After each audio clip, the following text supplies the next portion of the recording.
por aceitar o convite. Eu estou fazendo de uma maneira independente, assim, e experimental, assim, algumas lives para ver como é que está a cabeça de todo mundo para pensar a racionalidade, como que a Uhum. gente, né, realiza o raciocínio porque justifica as coisas, né? E aí, recentemente, um pesquisador que está nos Estados Unidos veio falar que ele está querendo fazer jogos inteligentes. Aí isso me fez conectar de novo com o professor Carlos e a professora Carla, e, Uhum. e eu pensei, é mesmo, seria muito bom saber mais sobre esses jogos inteligentes. E aí eu vi o teu trabalho, achei incrível, assim, e achei muito bom que você possa fazer isso, que tenha tido resultado. Sim. E embora que o que a gente conversou, né, você poderia ter gravações, enfim, um suporte maior institucional Sim, e sim. fica muito. Mas enfim, conta pra gente, porque assim, essa coisa que você faz dos jogos inteligentes, porque agora a gente está discutindo a inteligência artificial, que é inteligência. Então, Sim, como é que você trabalha a inteligência nos jogos inteligentes? Assim, como que sim. você. O que, eu vou te contar o início desse trabalho, né? Eu comecei esse trabalho em 2011, de uma maneira muito experimental, e vim amadurecendo ele. Quando foi em 2012, de 12 para 13, eu comecei a desenvolver um trabalho na outra escola, que é na Charles Anderson, sem maiores pretensões, né? E comecei a ver, porque assim, é fácil você trazer uma questão de metodologia quando você tem um grupo pequeno de alunos, um grupo, por exemplo, de um colégio Pedro II, que tem outra estrutura, de um CAP, né? Que são colégios que têm outras estruturas que um colégio da Prefeitura do Rio e nem da rede estadual de ensino terá, infelizmente, né? E eu ficava pensando em como trazer um trabalho que eu pudesse desenvolver, que trouxesse uma inteligência, né? Um jogo que não fosse um jogo simplesmente de o que é isso, o que é aquilo, e a luzinha pisca né? E fica coloridinho. Mas cadê o desenvolvimento cognitivo do aluno por trás disso? E eu não tinha. E aí eu comecei a galgar por esse caminho. Eu descobri, né, dentro da leitura, que a professora Carla, que criou essa questão da dos games inteligentes, tinha um trabalho de um fio condutor técnico, que era utilizado para terapia individual, né, com vítimas de violência, enfim. E eu peguei isso e trouxe para o meu trabalho e fui criando fases dentro desse fio condutor para que eu pudesse desenvolver cognitivamente os alunos. E ao Desculpa invés te interromper, mas assim, o que é um fio condutor? o fio condutor na verdade, é uma metodologia, né, em que a gente trabalha com perguntas e respostas, onde o professor ele é um mediador, né? Onde a cada passo a gente pergunta ao aluno o que que você fez, por que que você fez dessa forma? Ué, mas se você fizer daquela outra forma não dá certo, por quê? Entendeu? Então, é uma metodologia que foi criada justamente para desenvolver a inteligência e a cognição dos indivíduos, né? Dentro de qualquer trabalho. Eu fiz com ciências, porque eu sou professora de ciências, e fiz com trabalhos de programação por conta da criação do game, tá certo? Eu fiz com uma parte das ciências e a gente entrelaça as disciplinas, porque essa história de fragmentar é que a gente faz com que nós não conseguimos caminhar, né, cognitivamente devidamente. Porque a gente fragmenta, não, isso aqui é da matemática, isso aqui é de português, isso aqui é de ciências, isso aqui é de história, quando, na verdade, os conhecimentos se entrelaçam. E aí vem a questão da transdisciplinaridade o tempo todo, né? Então, a grande questão está aí. Então, eu busco dentro da criação dos jogos, trazer para eles isso, né? Esse entrelaçamento entre as disciplinas, né? Mesmo quando, porque, por exemplo, agora as turmas que eu tenho, elas escolhem o tema, a gente escolhe o tema em conjunto, né? Então, dificilmente eles vão escolher um tema de ciências ou um tema de matemática, né? Eles vão escolher um tema, sei lá, eles gostam muito de filme de terror, de tema de terror, né? O tema, eles já criaram um jogo de bullying, eles criaram um jogo de empoderamento feminino, aí eles criaram um jogo de genética, um jogo de evolução, mas assim, os temas eu deixo eles escolherem e a gente traz eles para dentro do conhecimento. Desculpa, Entendeu? como eles colocariam, por exemplo, na aula de ciências, o tema do empoderamento feminino? A gente trabalhou com grandes cientistas que foram mulheres. E que, por exemplo, existe uma pesquisa muito forte dizendo que quem descobriu o DNA foi uma mulher e não um homem. Então, a gente traz essas discussões para dentro de sala, tá certo? Elas pesquisam, na verdade, não sou eu que falo, eu direciono, né? E aí elas vão pesquisar, porque a gente pensa que elas sabem lidar com o Google, lidar com o computador, mas não sabem. Né? É todo um processo de letramento digital. Eu até falei isso no início da outra live. Né? Então, a gente ensina elas que o computador não é só para o Facebook, é para você fazer pesquisa. Então, a gente direciona elas para uma determinada coisa. E aí elas vão caminhando por aquele, né? Pelo próprio caminho, não é o meu caminho. Às vezes eu direciono e elas falam assim, não, professora, mas isso aí não está legal, eu gostei, nós gostamos disso aqui. E aí eu tenho que refazer aquilo que eu tinha, né, planejado para poder acompanhar o que elas querem seguir. Tipo, um exemplo, você traz uma proposta de um jogo com um tema e aí elas refazem junto com você. Exatamente. Porque quando a gente faz a escolha do tema, eu também participo dessa escolha, né? É uma escolha em grupo. E eu deixo isso bem livre, não é assim porque eu seja a professora que escolha o que eu queira. Não. A gente escolhe em conjunto. E na maioria das vezes quem ganha são eles, porque aí, né, eu sou minoria, a gente cede e eles fazem todo o desenvolvimento.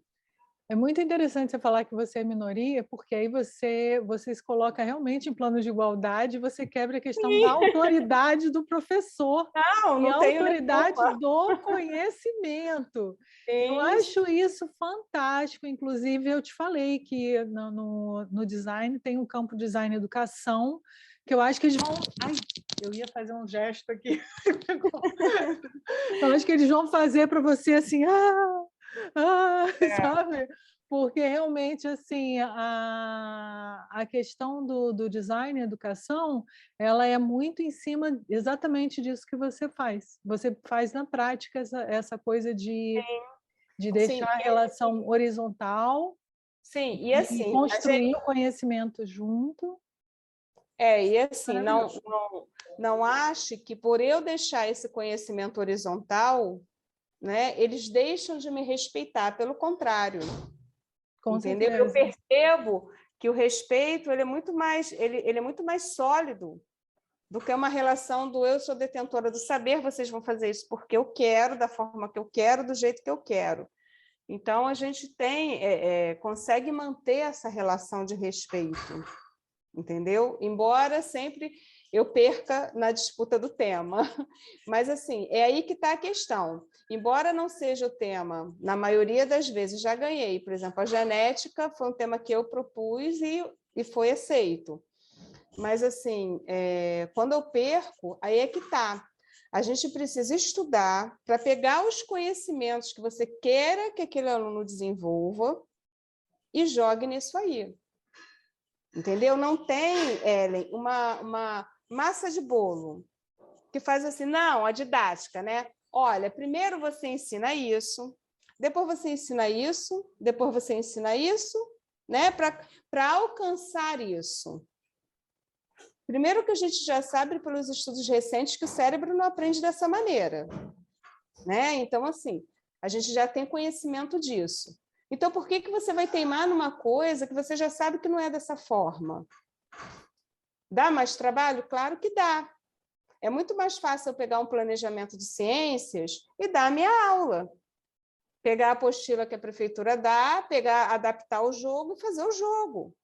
Não tenha dúvida que dá mais trabalho, entendeu? Que dá mais dor de cabeça, que dá, né? Mas assim, se a gente quer, a gente acredita no ideal, que é a educação, né? E a gente percebe que através dali você modifica a sociedade, você tem que sair um pouquinho da sua zona de conforto e mudar aquilo da melhor maneira. Não para você também, porque eu me sinto muito realizada, tanto que assim, eu não tenho financiamento algum, tá? É amor à causa, entendeu?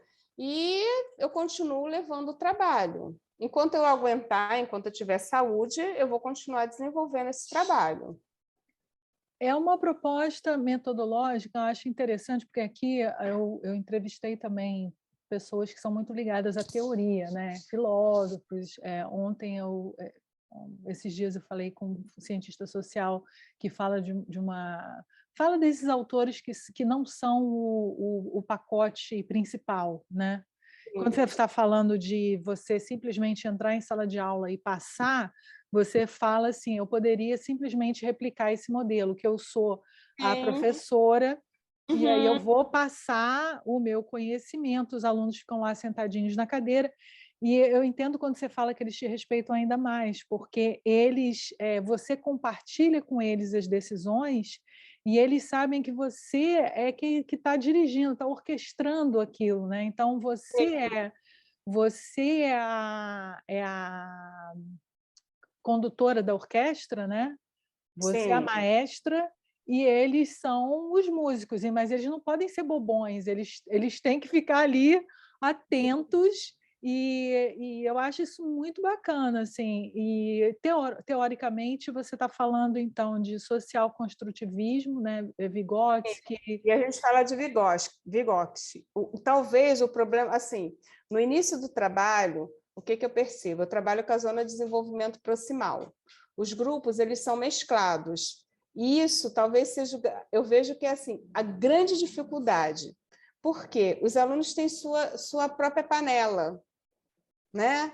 Então, se eu coloco um grupo de alunos que... Eu pego muito o projeto da Prefeitura Carioca, que eles têm muita dificuldade de aprendizagem.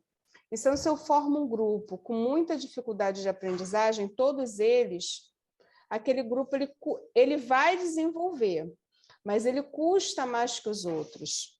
Então, eu gosto de mesclar, né, os grupos. E aí, talvez, eu acho que é a parte mais assim, difícil que eu tenho, né? Até eles se acostumarem com os outros grupos que não são geralmente das panelas, né? Que eles formam, entendeu? Mas depois que isso se forma, isso flui, entendeu? E a coisa vai fluindo com toda a metodologia que é empregada. Isso é fantástico, porque você também quebra que também, assim, nas questões teóricas a gente fala assim, microfísica do poder, Foucault, né, que são esses poderes, e a panela ela representa esses poderes, cada grupo é uma geopolítica, e aí é um time que, tipo assim, a gente se salvando, está tudo bem, morram vocês, Morram né? todos. Morram todos, a gente salva... É, E aí você quebra isso, porque quando você mistura todo mundo, não, tem que dar uma mesclada nisso. Você vai gerar uma empatia, um trabalho em conjunto, uma cocriação entre diferentes. Isso é Sim. uma coisa do aspecto ético, assim, de você... E um detalhe também que eu tenho visto ultimamente, eu tenho pessoal falando de neurodireitos, né? Na verdade, o Chile, pela primeira vez, criou isso está acontecendo agora, aprovou uma lei de neurodireitos que fala da privacidade, mas fala da manipulação cognitiva nas redes, e olha que coisa interessante, fala do Skinner, do behaviorismo, né? Que, tipo assim, toda manipulação cognitiva, Repete. ela é behaviorista e Sim. ela é uma coisa de cima para baixo, é um modelo de cima para baixo e é um modelo de manipulação, né? Todo mundo vira uma cobaia de laboratório, né? Sim. E, assim, essa outra visão, que é o que a gente precisa quando o pessoal está falando de neurodireitos ou neuroética, que é a preservação da identidade, isso aí está relacionado com uma possibilidade de se autocriar, que eu não sei se você conhece o Maturana, né, que fala de autopoieses, que, enfim, tem uma relação até com biologia, na verdade.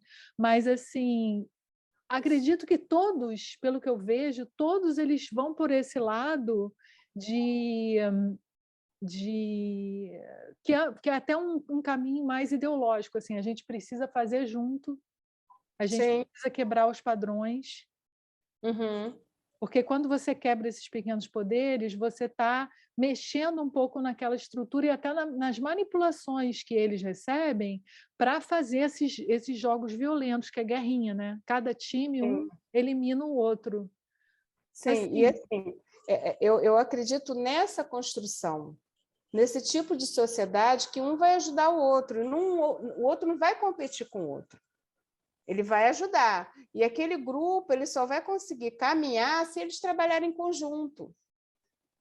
Né? Então, né? Aquele grupo que conseguiu realizar a tarefa primeiro, ele vai lá e ajuda aquele grupo que ainda não conseguiu. Então, a gente faz um exercício muito grande de cidadania, de solidariedade, de empatia, para que a gente consiga caminhar com esse jogo. Isso antecede ao processo. Na verdade, eu diria que é o primeiro processo. sim, e então, mas assim, como é que eles recebem essa parte de você chegar com práticas criativas, assim, vamos fazer uma performance, quer dizer, cada um vai ser um robô. Aquela história que você falou que eu achei bem interessante Sim. da programação. Isso é o primeiro contato que a gente faz com que eles tenham com a programação. Porque quando a gente fala programação, eles não têm ideia do que seja. Então, passa toda aquela explicação da programação da televisão, da programação que está no celular, e não é a programação em si, mas é o que está por trás. Por que o celular funciona? Porque tem uma ordem para ele funcionar dessa forma. Né? Tem um software lá que funciona desse jeito. Porque alguém deu essa ordem a ele. Né? Por que o controle remoto funciona? Por que a geladeira funciona? Né? E mostrar a eles que a programação tem tudo. Né? E aí vem essa parte. Como é que ela funciona? E aí, principalmente com os pequenos, com os menores, e até com os maiores, funciona muito bem, que é a programação com o corpo. Vai para o lado esquerdo, vai para o lado direito. Agora você dá 3 passos para frente, agora tu vai pular num pé só, que é uma brincadeira, né? Mas que faz com que eles entendam que são as ordens que são dadas ao computador. Vira à esquerda, vira à direita, sobe, desce, volta, entendeu? São os primeiros comandos que ele aprende na programação, eles fazem com o próprio corpo, né? Os que dão para ser adaptados ao corpo. Agora, assim, como que você acha que eles melhoram no processo de raciocínio, assim, para decidir, no processo de decisão? Porque a gente trabalha, Ellen, com a elaboração e a solução de problemas.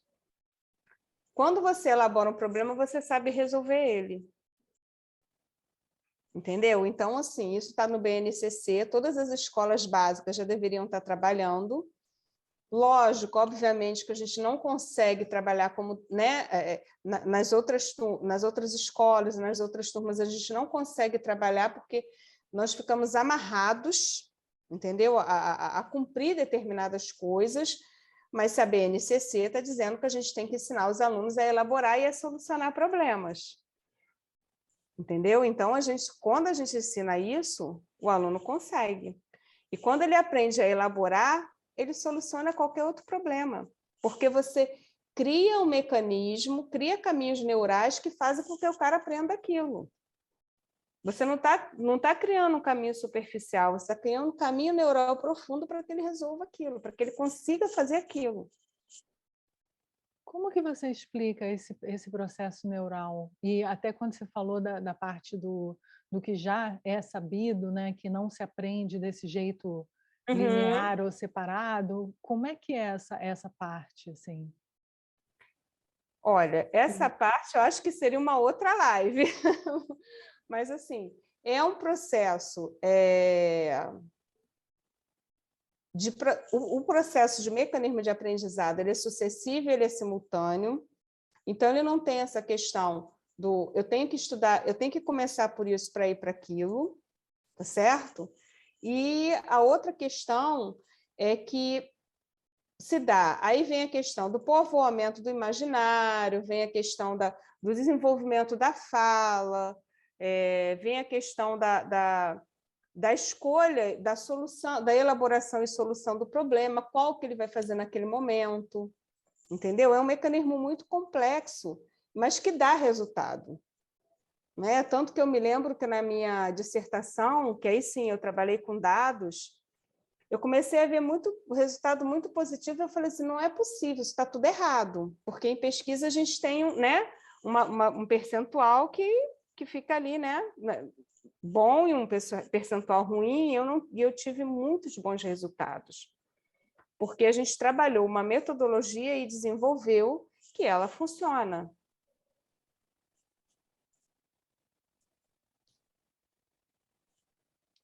E essa parte assim, do social construtivismo, do Piaget, como que você vê assim, até dentro do sistema, porque assim, vocês trabalham em conjunto, os professores, para discutir uma estratégia que assim, você fala, ah, a minha está dando certo, e é isso, isso. E aí a Mas assim, escola, de repente, começar a adotar também essa a estratégia. escola não tem essa total liberdade, né? Existe uma questão de que é o que eu te falei no início. Você sair da sua zona de conforto é difícil, né? Então entra toda aquela parte do assim, mas a prefeitura não está me pagando para isso, você entendeu? É muito mais fácil eu pegar a apostila que vem da prefeitura, que ela já vem pronta, com conteúdo pronto, né? Eu vou para minha sala, eu explico aquele conteúdo, né? E acabou. Eu levo para o laboratório de ciências para fazer o experimento que está na apostila, você entendeu? E pronto. Agora, olha a diferença de você montar uma apostila que tem uma série de experimentos para o laboratório de ciências. Você espalha uma série de materiais, tu escolhe lá 3 experimentos e espalha uma série de experimentos, de materiais para lá. E o cara, ele vai ter que observar os materiais que estão dispostos e ver assim, o que dá para fazer desse experimento. Você entendeu, Ellen? Não é você pegar, qual é o raciocínio que você dá quando você pega um experimento, ó, mistura isso, com isso e vai dar isso. Que desenvolvimento cognitivo tu tem? Tu tem só a coisa visual, que às vezes o negócio espuma, né? Às vezes tu monta lá um terrário, espera um pouquinho, vê a água, né, saindo, mas assim, cadê o que o aluno fez ali? Ele repetiu uma receita de bolo. Entendeu? É a mesma coisa, ó, mexe a farinha com ovo, com açúcar, com não sei o quê, vai dar o bolo. Pega a terra, bota a plantinha, fecha, vai dar o quê? O terrário. Entendeu? Então, a questão é você apresentar os materiais e deixar o cara se virar, junto com uma apostila, claro, né? Com uma listagem de vários experimentos, não é um só, 2, é uma apostila com vários experimentos e que você dispõe na bancada do laboratório e manda o cara se virar. E você é muito bacana você ver o desenvolvimento. Eu costumo dizer que, às vezes, o professor, assim como o professor desse seu amigo do doutorado, que é o aluno pronto. Ah, se você não sabe fazer isso, você não sabe nada. O que ele ajudou na construção desse cara? Você entendeu? Ele quer o cara pronto. Mas pronto em que padrão? Qual é o padrão do pronto? É o pronto que saberia fazer o experimento que ele determinou. Você entendeu? Quando a gente pega um aluno, por exemplo, aí eu vou trazer para a minha realidade, que às vezes ele chega no ensino fundamental 2 sem ler e escrever corretamente, sem fazer as contas básicas.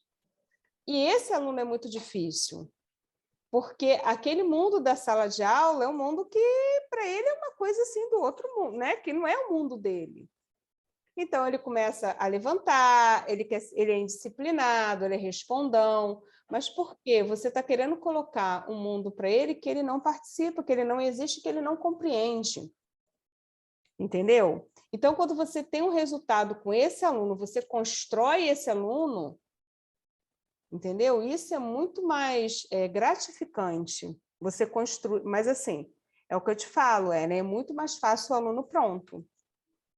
Né? Constrói desconstruindo, né? Porque tem a parte da autonomia dele que ele vai ter que buscar. Exatamente. Sim, sim, sim.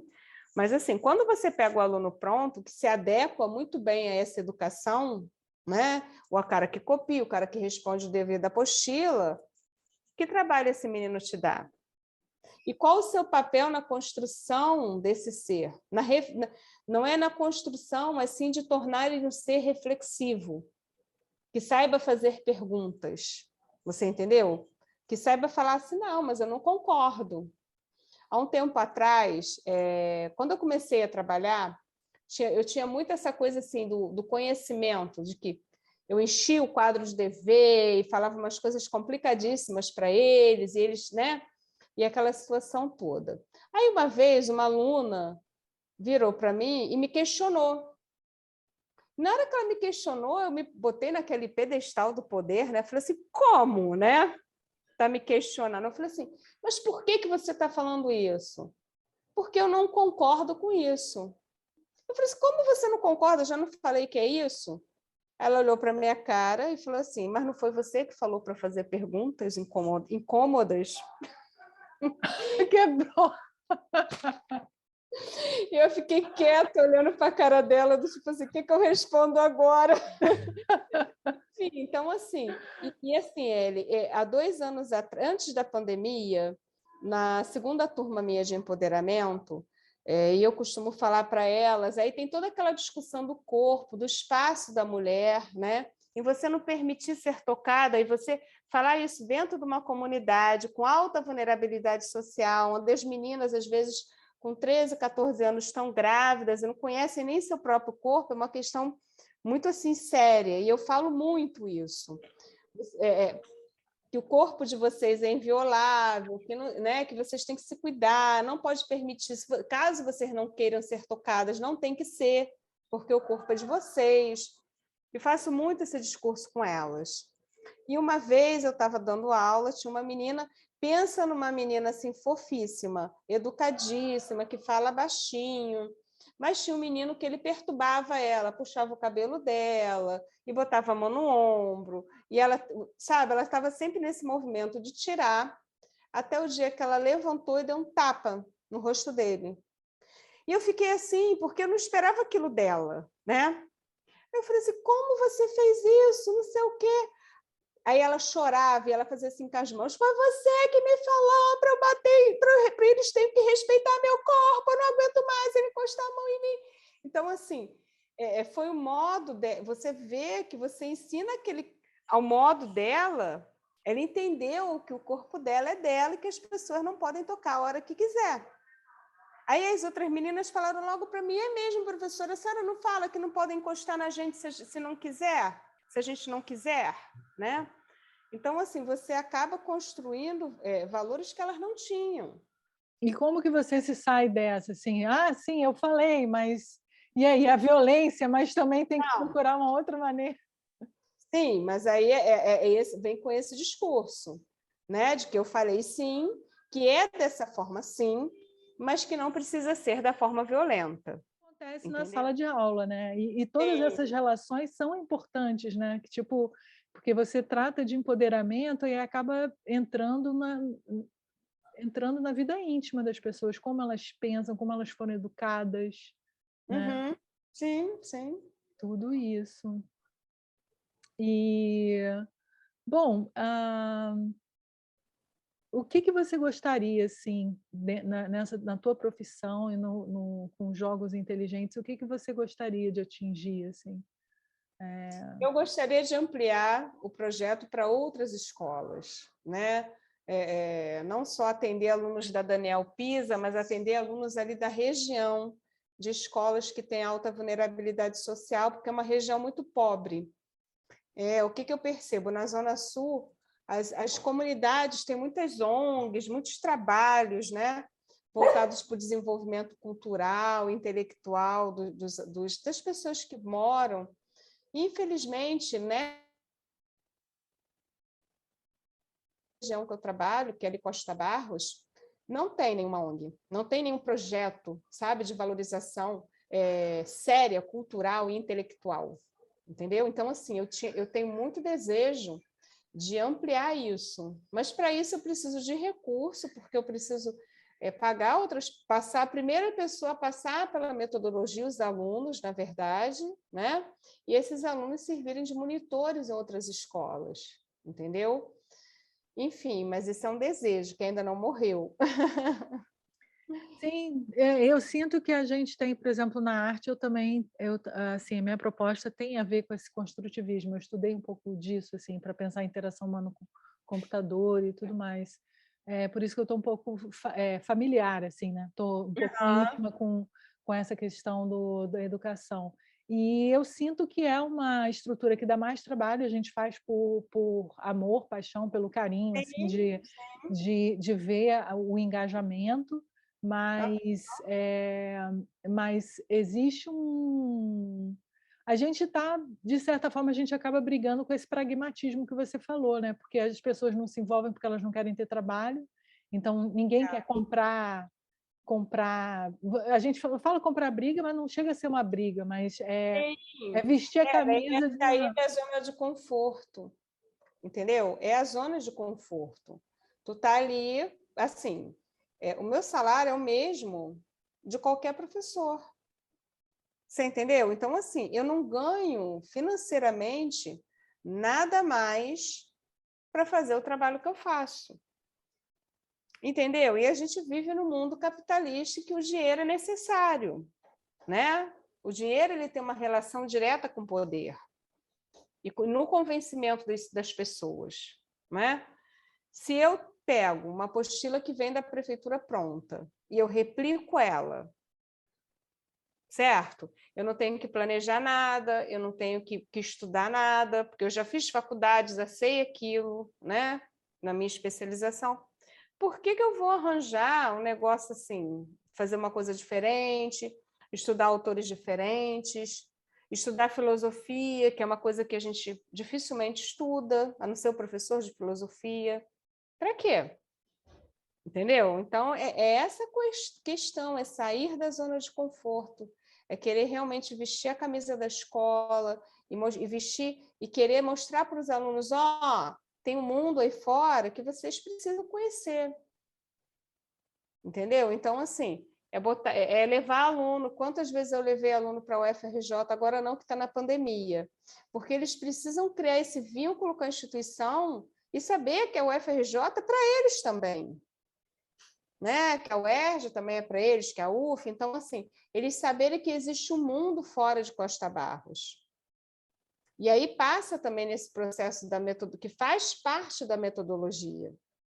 Entendeu? Que é você desenvolver esse mundo à parte, esse povoamento de imaginário que muitas vezes ele não tem, que é só aquele mundinho, entendeu? Que eles vivem. Então, é essa a questão.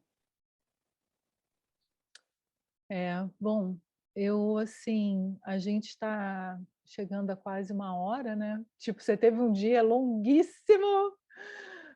Te agradeço por essa conversa e a gente vamos continuar conversando e trocando. Sim, Eu sim. acredito que esse projeto pode crescer bastante, né, dentro daquelas coisas que eu também comentei com você, de, né, novos caminhos, novas conexões também. E a gente se fala em breve. Sim, Ellen, foi um prazer. Muito obrigada por me convidar. Eu fiquei muito feliz porque eu sempre acho que quando a gente fala do projeto, é uma chance que tem né, da gente expandir de alguma forma, né? Eu já estou no Super Python, no SuperGraph, já tenho mais de 5 anos, entendeu? Trabalhando com esse processo de games. Os games, na verdade, já existem há muito mais, acho que são 25 anos. Mas assim, o projeto ele passou a existir no chão da escola através de mim, entendeu? Eu levei isso para dentro da prefeitura, eu levei isso para dentro do estado, para que possam ser desenvolvidos, porque acho que existia alguma coisa com Pedro II.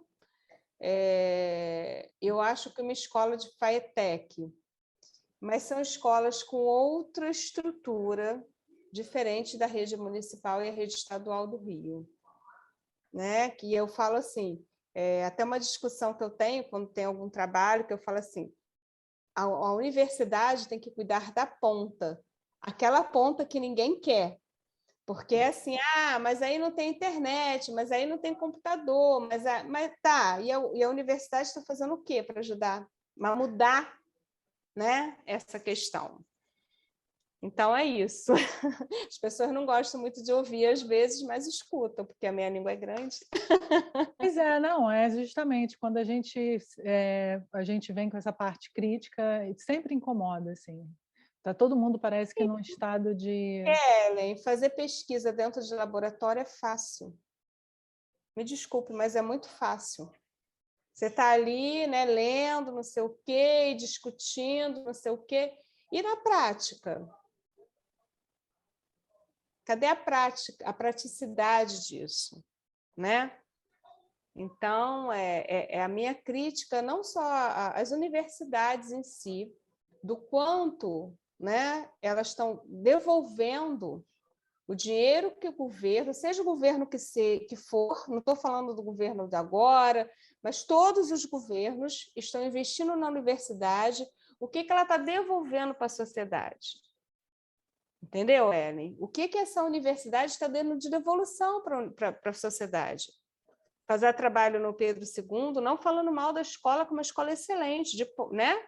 De alto nível. Estudei lá a minha vida toda. Exatamente, não, jamais falaria mal, mas eu estou falando em nível de estrutura. Quem precisa mais do apoio? O Pedro II ou uma escola da periferia em alta vulnerabilidade social? São Você governos entendeu? diferentes, né? E assim, agora também a gente está num período que está mais complicado ainda, mas são governos diferentes, né? Você tem assim, Sim. está na instância da prefeitura, né? Você está dentro de colégio da prefeitura, aí é o orçamento da prefeitura, o Pedro II é orçamento federal. Uhum. Acredito como Não, é diferente, é outro orçamento. Os professores ganham mais, eles têm o seu horário de complementar obedecido, cumprido, né? O cara, quando ele vai fazer mestrado e doutorado, ele tem a licença para ele tirar. Eu fiz mestrado trabalhando nas minhas 2 matrículas. Então, assim, não é fácil, entendeu, Ellen? Então, são diferenças, né, que a gente bota na balança e a gente fala assim, caraca, né? Enfim, tem toda uma diferença, né? Mas a minha discussão não é nem pautada nisso, é voltada assim, tá? O que a universidade está fazendo para ajudar essa ponta lá, esquecida? Entendeu? Eu sempre pergunto isso, entendeu? Qual o trabalho está se dedicando para ajudar as pessoas realmente menos favorecidas para que possa mudar essa situação, né? Ana Paula, assim, eu tenho muitas críticas também quando eu vou no fundão, eu até evitava ir no fundão, que eu ficava revoltada, como que esse polo, né, que é um polo de inovação e tecnologia, como que os estudantes da parte de ecologia, de biologia, da parte ambiental, como que eles aceitam vir para cá e sentir esse cheiro podre daquele negócio, e tem tanto projeto alternativo, tem tanto projeto que pode ser feito para purificar aquela água, para... Sim, mas aí vem aquela questão que a gente já tinha discutido, é sair da zona de conforto, né? De repente as pessoas teriam que se mexer, teriam que fazer coisas que de repente né, dar o meu horáriozinho, eu vou para casa e acabou o mundo. Mas e os alunos? Ninguém se apaixona, não tem ninguém apaixonado para chegar e fazer, não, eu tenho um projeto que é ligado à ecologia, que é ligado à, sabe, à melhoria ambiental e, né, com tantos, pensa quantos alunos tem. Às vezes até tem, Ellen, mas eu acredito que um projeto desse dependa do olhar de um professor para falar assim, vamos fazer. Você entendeu? De um professor, de um departamento, e aí Sim, você e tem aí vem aquela questão, eu vou ganhar com isso? Você entendeu? Quanto eu vou ganhar? Se eu não vou ganhar nada, eu não faço nada. Entendeu? Mais ou menos isso. Então, aí a gente está fugindo, quando eu falei aquela coisa toda que ficou meio, né, das perspectivas éticas, é o quanto de ética a gente tem no nosso dia a dia, quando a gente... Ética e maturidade cívica, né? Que seria também uma maturidade cívica você saber que você precisa ser mais ativo, né, influente. Da sua sociedade, sim, sim, sim. Né? Fazer Porque parte você é uma professora de ciências, você fez um mestrado, o mestrado te abriu também novos olhares para você, né? Te deu uma força de conceitos para você falar, eu me identifico com isso faz todo sentido, e aí você fazer. Então, fica aí essa pergunta, né? Assim, onde é que está a paixão das pessoas para o mundo, assim, vestir a camisa, sim. para fazer o mundo um lugar mais, mais melhor, agradável, é né? Porque verdade. todo mundo só quer reclamar, mas assim, qual é a minha parte nisso?